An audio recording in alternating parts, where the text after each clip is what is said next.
ఏపీకి ప్రత్యేక అభివృద్ధి ప్యాకేజ్ ను ప్రకటించింది కేంద్రం. దీనికి సంబంధించి మరిన్ని వివరాలు మా ప్రతినిధి సోమగోపాల్ అడుగుదాం. సోమగోపాల్, ఏపీ అభివృద్ధి ప్యాకేజ్ కి సంబంధించి పూర్తి ఇన్ఫర్మేషన్ ఏంటి?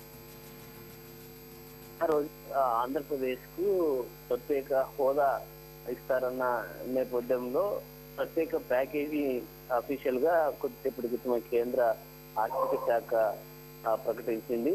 వెనకబడిన 7 జిల్లాలకు 50 కోట్ల చొప్పున మొత్తం 350 కోట్లు ఈ ప్యాకేజీ కింద మంజూరు చేయడానికి కేంద్ర ప్రభుత్వం అంగీకరించింది. 2014-15 ఆర్థిక సంవత్సరంలోనే ఈ నిధులు విడుదల చేసేందుకు అంగీకరించింది. పూర్తి సాయం తీసుకునేందుకు కేంద్ర రాష్ట్ర మంత్రుల సంయుక్త కమిటీని ఒకదాన్ని కూడా ఏర్పాటు చేశారు. ఈ నిధులు ఎలా ఖర్చు పెట్టాలి, మొత్తం 7 వెనుకబడిన జిల్లాలు ఉన్నాయి. రాయలసీమలో జిల్లాలు, అలాగే ఉత్తరాంధ్రకు సంబంధించిన జిల్లాలు ఇందులో ఉన్నాయి.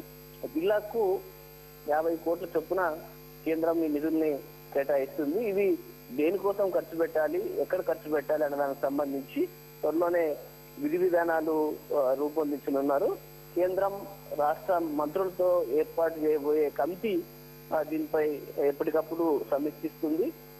ఆంధ్రప్రదేశ్ కు విభజన తర్వాత ఆంధ్రప్రదేశ్ కు స్పెషల్ స్టేటస్ వస్తుందని అందరూ ఇచ్చారు. గత కొన్ని రోజుల నుంచి కేంద్ర మంత్రులు ఈ విషయాన్ని స్పెషల్ స్టేటస్ ఇప్పుడున్న పరిస్థితుల్లో సాధ్యం కాదు, కాబట్టి ప్రత్యేక ప్యాకేజీలు వస్తాయి తప్ప స్టేటస్ సాధ్యం కాదని గత కొన్ని రోజుల నుంచి మంత్రులు చెప్తూ వస్తున్నారు. ఈ నేపథ్యంలో ఇవాళ మరింత దీనిపై క్లారిటీ వచ్చిందని అనుకోవచ్చు.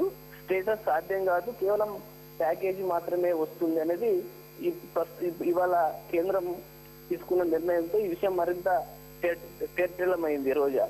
రైట్ సోమగోపాల్.